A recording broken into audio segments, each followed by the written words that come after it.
So next topic we are going to study is about infective endocarditis. Let's talk about infective endocarditis. Whenever you hear infective endocarditis, first thing that must comes to your mind is there is a criteria called Duke's criteria. Duke's criteria. Duke's criteria, according to him, we have major criteria as well as minor criteria. So what are the major criteria that comes under like Duke's? So if someone have infective endocarditis, right? So what is endocarditis? First itself, the inflammation of the valve. What is inflamed there? Valve is inflamed. So whenever because of infection, infection, not like normal thing, not like in SLE, not like in other disease, that is what, there's an infection happening there, bacteria or virus or something is infecting the valve. That is called infective endocarditis. So first thing, so you will see some bacteremia mainly.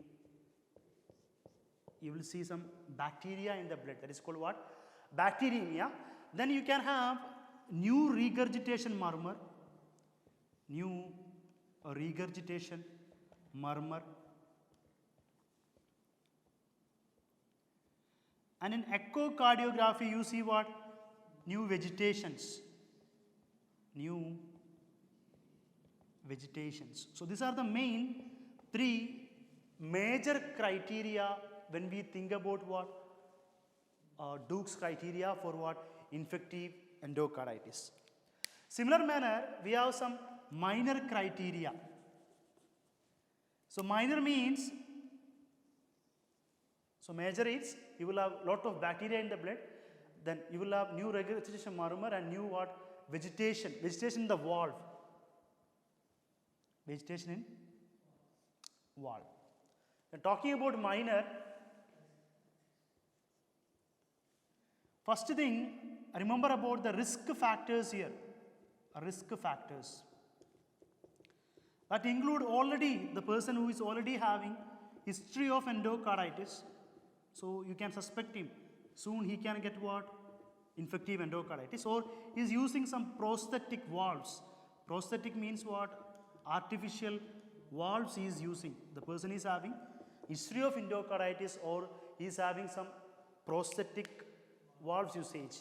Other thing, if he is having like a fever or temperature more than or equal to 38 degrees Celsius, then other problems like vascular manifestation you can have. Vascular manifestation, blood vessel. That include, you might have heard about emboli, embolism. Normally, if the emboli come from my right heart is connected to what? Lung. I will have right heart emboli means lung infraction. Right heart problem means Ashik will be having problem in the lung infraction. Then, if I have emboli in the left heart, that will be in my brain. The problem is in my brain. Then I will have acute, so what first is emboli, I can have acute limb ischemia,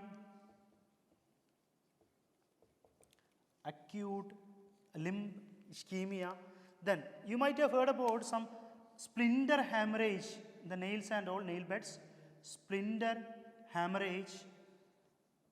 And you can see a very important lesion called Janeway lesion. Janeway lesions. But remember, they are always painless. Janeway lesions are painless. Similar manner, there is one more. You can have rheumatological manifestation. Rheumatological manifestation.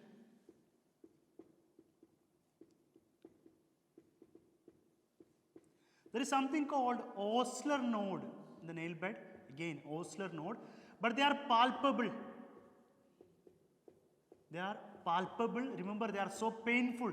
So you can differentiate even with what? Janeway lesion. They were painless.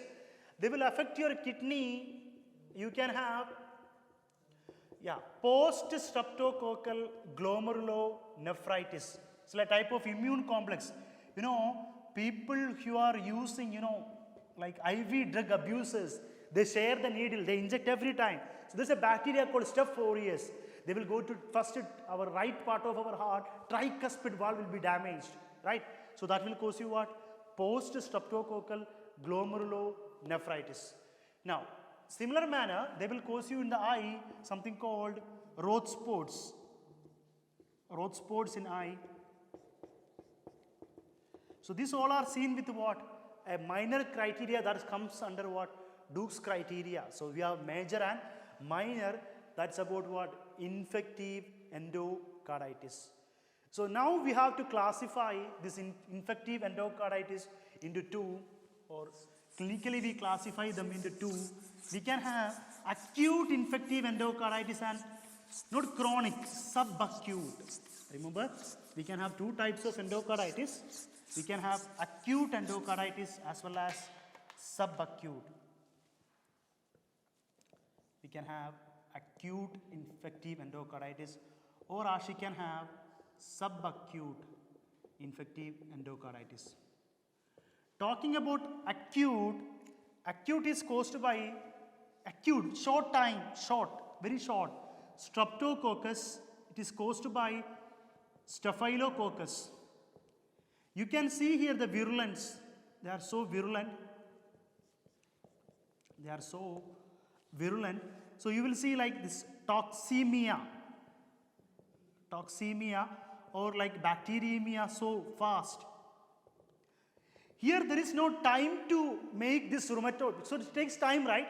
So the rheumatological manifestation will be absent for what? Acute infective endocarditis. No rheumatological manifestation. No rheumatological manifestation for what? Acute infective endocarditis.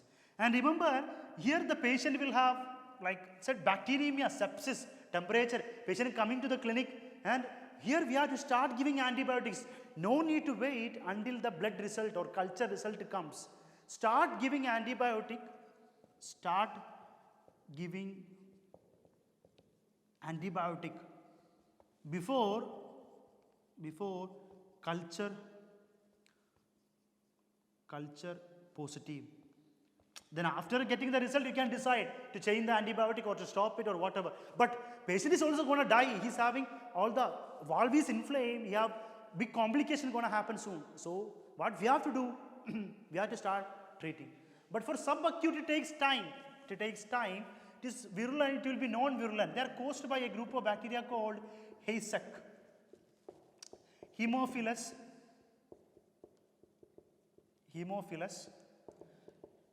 aggregatobacter,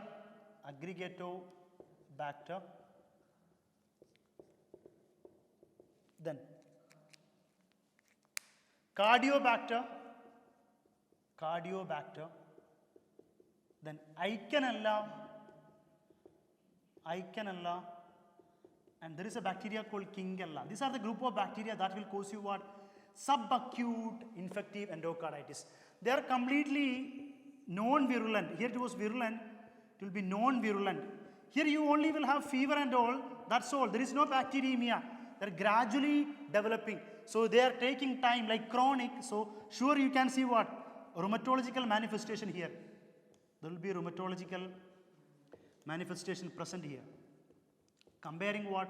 Comparing acute infective endocarditis. So here no need to give antibiotic, and give antibiotic only after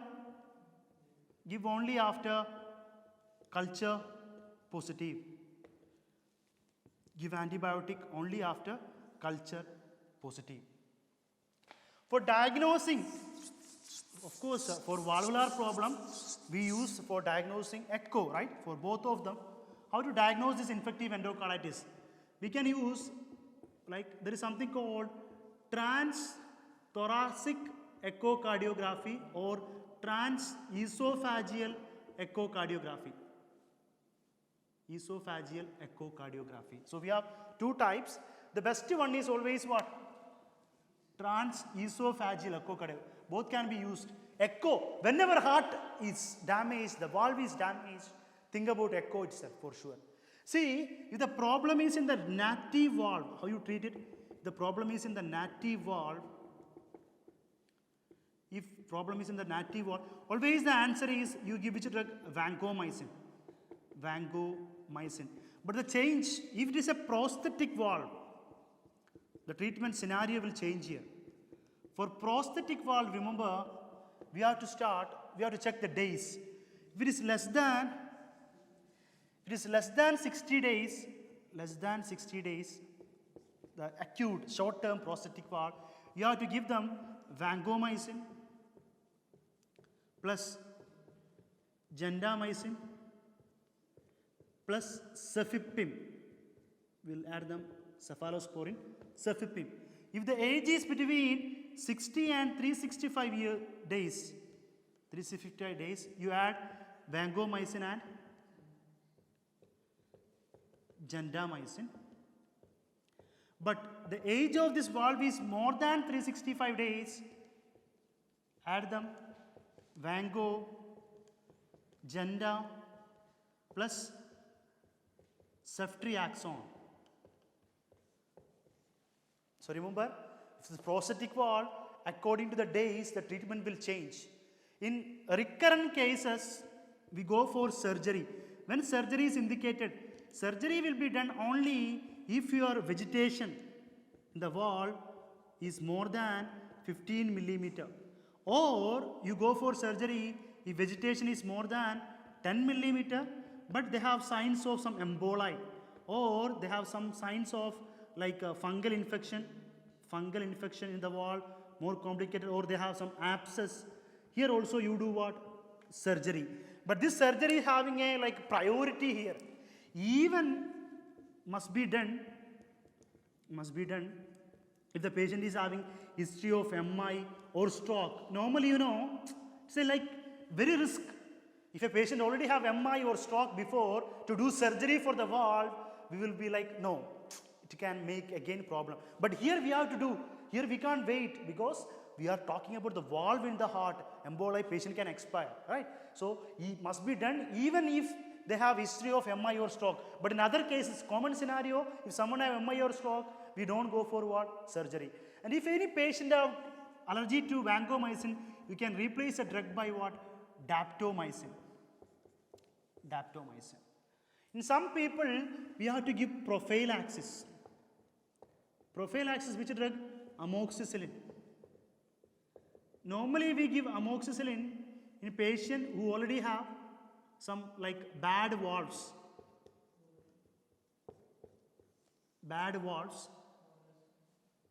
Or the patient, bad valves means already they are having history of endocarditis.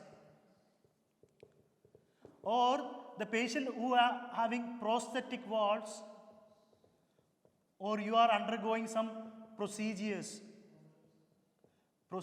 like maybe in the mouth, oral, or in the anal canal, in the colon normally. We have a lot of bacteria. You can just think about in the colon we can have Streptococcus bovis. When you're doing colonoscopy, this bacteria causes you cancer, colon cancer. So think, someone doing colonoscopy, right, think about Streptococcus bovis and all, it can spread and can go to the valve and cause you. So remember, where you give prophylaxis amoxicillin, when the patient have bad valves, or he is having some prosthetic valve or some oral or dental procedure, or the anal procedure, at that time be very careful, right? So that's all about infective endocarditis you have to know. It's an important topic, highly topic in the exam asked. Thank you.